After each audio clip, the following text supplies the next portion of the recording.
Perkenalkan, nama saya Des Pardiki, NIM 2010417155, kelas A2, mata kuliah Manajemen Pemasaran, dosen Adi Mursalin, SEMM. Soal UTS nomor 1, jelaskan pengertian saluran distribusi dan strategi distribusi, insentif, eksekutif, selektif, beserta kelebihan dan kekurangannya. Jawabannya, saluran distribusi adalah saluran yang digunakan oleh produsen untuk menyalurkan barang tersebut dari produsen sampai ke konsumen atau pemakai industri. Distribusi intensif adalah strategi distribusi yang menetapkan produk dengan adanya pada banyak retailer atau pengeceran serta distributor di berbagai tempat. Kelebihan, memberikan akses yang mudah bagi pelanggan. Kekurangan, banyak toko tidak menerima beberapa produk jika konsumen tidak suka memberikan produk tersebut di tempat itu.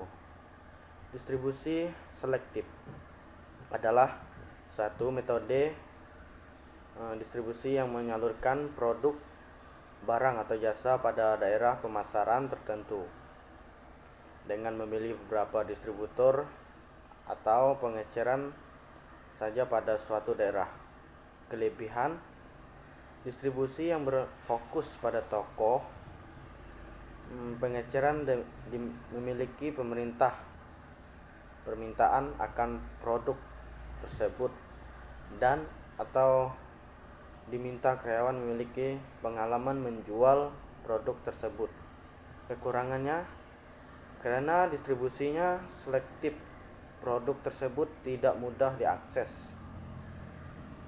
Dan yang berikutnya, distribusi eksklusif adalah memberikan hak distribusi suatu produk pada dua distributor atau pengeceran saja pada suatu area daerah.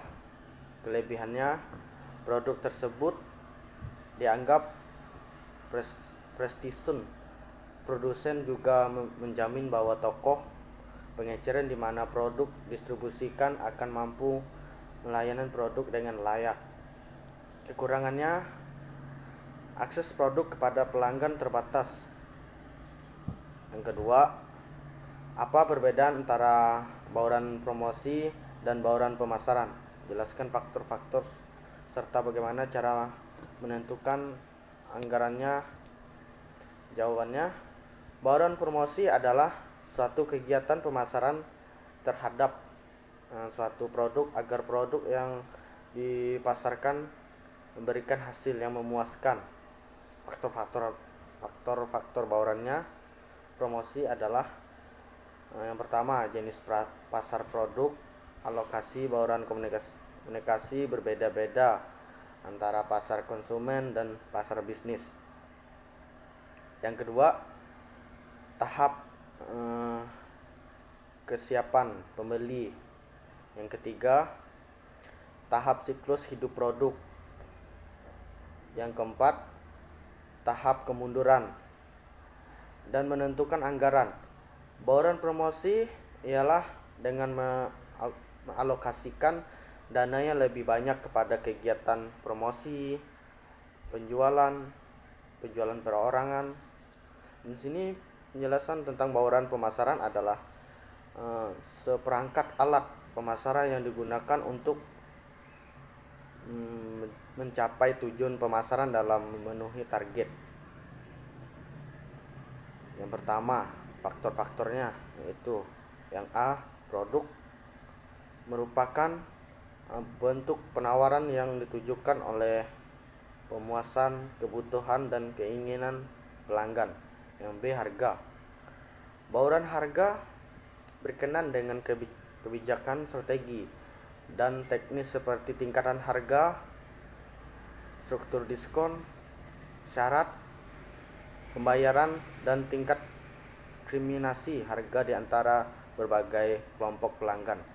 Yang C, saluran distribusi merupakan keputusan yang menyangkut kemudahan dalam akses terhadap barang dan jasa bagi para konsumen.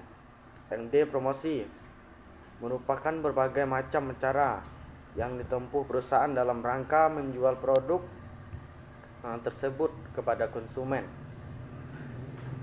Bauran pemasaran ialah dengan lebih mengedepankan produk, harga, saluran distribusi, dan bauran promosi dalam melakukan pemasaran. Dan yang ketiga, bauran pemasar dalam karangan program pemasaran perlu dirancangkan atau dikembangkan dan dilaksanakan sesuai dengan situasi pemasaran. Coba Anda identifikasikan unsur-unsur bauran pemasaran itu masing-masing dengan penjelasan dan contoh. Bagaimana pula unsur-unsur bauran pemasaran itu berinteraksi? Jawabannya, unsur-unsur bauran pemasar yaitu ada yang pertama tentang itu produk. Produk merupakan segala sesuatu yang bisa ditawarkan kepada pasar untuk mendapatkan perhatian dan kemudian dibeli lalu dapat dipergunakan atau dikonsumsi. Yang mana produk ini dapat memuaskan keinginan atau kebutuhan konsumen. Yang kedua yaitu ada harga. Ialah nilai uang yang ditukar oleh konsumen itu mempunyai atau menggunakan produk dan mendapatkan manfaat dari produk itu sendiri. Dan selanjutnya ada distribusi. Adalah saluran dan jalur distribusi yang memprodusen gunakan untuk menyalurkan barang sehingga dapat sampai kepada konsumen atau pemakai industri. Yang selanjutnya ada promosi. Promosi merupakan suatu komunikasi yang bertujuan untuk menyampaikan informasi kepada pasar sasaran akan adanya produk dengan produk konsumen. Yang keempat yaitu siapa pembicara dari video itu, sebutkan dan jelaskan teori yang dibicarakan oleh pembicara tersebut. Jawabannya, pembicara di video YouTube tersebut yaitu adalah Gurek. Di video tersebut ia menjelaskan pengembangan produk atau strategi produk. Pengertian pengembangan produk ialah produk dan jasa yang ada di pasar tidak selamanya dapat bertahan sesuai dengan harga pemilik atau produsen. Yang kelima, siapa pembicara dari video YouTube tersebut? Sebutkan dan jelaskan teori yang dibicarakan oleh pembicara tersebut. Jawabannya, pembicaranya dari video tersebut yaitu Gurek. Yang dibicarakannya yaitu pengembangan produk, mengenal tingkat produk, strategi, dan proses yang dilakukan oleh perusahaan dalam mengembangkan produk, memperbaiki produk lama, atau memperbanyak kegunaan produk ke segmen pasar yang ada dengan asumsi pelanggan menginginkan unsur-unsur baru mengenai produk. Yang keenam, siapa bicara dari video YouTube tersebut? Sebutkan dan jelaskan teori-teori yang dibicarakan oleh pembicaraan tersebut. Jawabannya, pembicara dalam video YouTube tersebut Bapak Iding Rosyiding membicarakan tentang political marketing atau pemasaran politik. Dalam pemasaran politik layaknya pada pemasaran komersial harusnya memperhatikan elemen-elemen utama dari pemasaran yaitu produk, place tempat, price harga, promotion promosi, atau populer disebut sebagai marketing mix bauran pemasaran. Yaitu yang pertama ada produk Produk dalam pemasaran komersial adalah barang yang diproduksikan yang ingin dipasarkan guna memenuhi kebutuhan pembeli.